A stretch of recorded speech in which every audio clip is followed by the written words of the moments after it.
This is the Hidden Killers podcast with Tony Brueski. Featuring former FBI Special Agent and Chief of the Counterintelligence Behavioral Analysis Program, Robin Dreeke. If we are to see a new Alex Murdaugh trial, is it a repeat of the last one? Do you think we're going to see exactly the same things happen? Because there was a lot that took place in the Alex Murdaugh trial that a lot would argue it really damned him beyond the circumstantial evidence of the murder itself, specifically the financial crimes. I suspect we'd see exactly the same thing again. Might get one change though.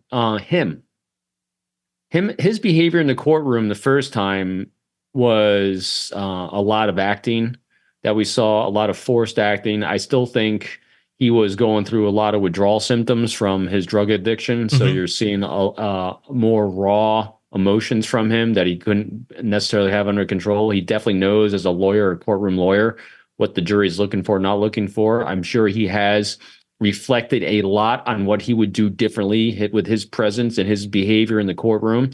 So I would suspect we'd probably see very similar case, but what we'll see differently is him in the courtroom and the jury's response to him.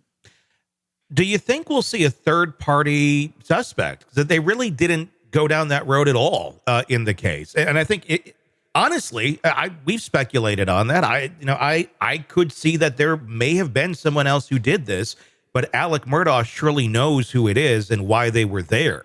There's a lot of question about that. I would wonder if, would it make sense to do that on a second shot at this? Because if it wasn't him, it was somebody. I don't know why they didn't attempt to go down that road the first time. So it definitely gives them more time to think and come up with a theory, whether they are able to come up with a person or body or not that does that. And they come up with a theory on that, which again sows seeds of doubt. And so beyond reasonable doubt goes out the window. And that's all you really have to do. Maybe it's the, there's so many, there's unsolved murders all around this case, Stephen Smith being another one. Obviously, Buster Murdaugh has never, said anything about it in terms of having anything to do with it. And I highly doubt, honestly, that he had anything to do with that case, but it's an unsolved murder. Alex Murdaugh is someone who had a lot of people that have a lot of reason to not like him. For all the financial crimes, all of that was starting to come out. Is it impossible to think that there was somebody who did this as a hit, almost, mafia style, where I'm not going to kill you, I'm going to kill your family, because that's going to make your life a hell of a lot worse, knowing that your loved ones were murdered because of your bad acts. Well, you see me thinking. I haven't really contemplated that before. Possible. So it's possible, for some. So there'd have to throw out a theory. You're going to have to demonstrate some sort of data points and evidence along the way to support that theory.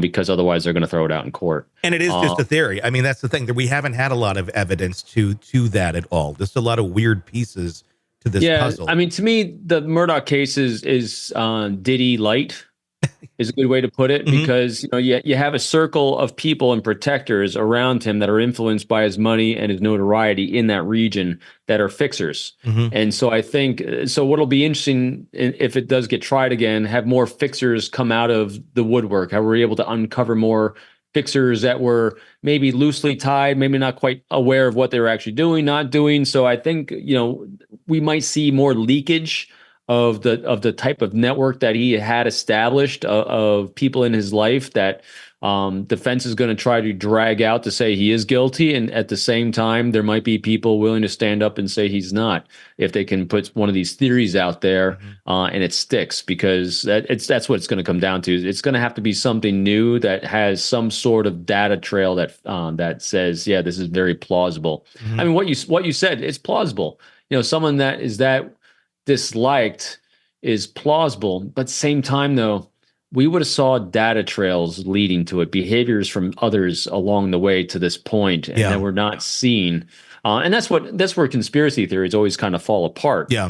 Conspiracy theories come about because you have people that want to believe something, so they're going to imagine what it could be, and then they're going to have a confirmation bias looking for data to support that theory that's laying out there. And so in this case, I'm sure other people have thought the same thing. And so they're going to have a confirmation bias, trying to look for data to support that theory, like the prosecution, like the defense would. And since they haven't been able to do that, my thought is they probably won't be able to in trial as well. Well, if it is that, they certainly have found a miraculous way of laying low and never being discovered if there is somebody else out there. Which is highly unusual. It would be highly, especially with the amount of attention on this case specifically. One of the biggest ones in the last many years. That would be really kind of astounding. It does make you wonder, though, what could have possibly happened. But if you just look at the arc of Alex Murdaugh, maybe it is just as simple as it really is him. We have a person who is capable of destroying people's lives financially and having no guilt about it whatsoever. Just kept going on, doing his own thing and acting like Mr. Joe Good, and everybody loves him, and and all of his colloquialisms and such. But on the inside, he was a monster to many, many people. So when the chips are down and the people are starting to catch on for the financial crimes, what does one do? What does a narcissist do when the chips are down in general? Just take Alex Murdaugh out of the equation, just a narcissistic type person or an extreme narcissist. You want pity. You want to try and shift the attention somewhere else off of you. And then, boom, people are going to care about you, and all this horrible shit over here is not going to have as much weight as it would otherwise. How do you get some of that pity like that? How about your wife and kid being murdered? I mean, that's quite extreme, but we've seen Alex Murdaugh in action, and he seems to have the ability to do that without a whole lot of guilt or really any emotional response.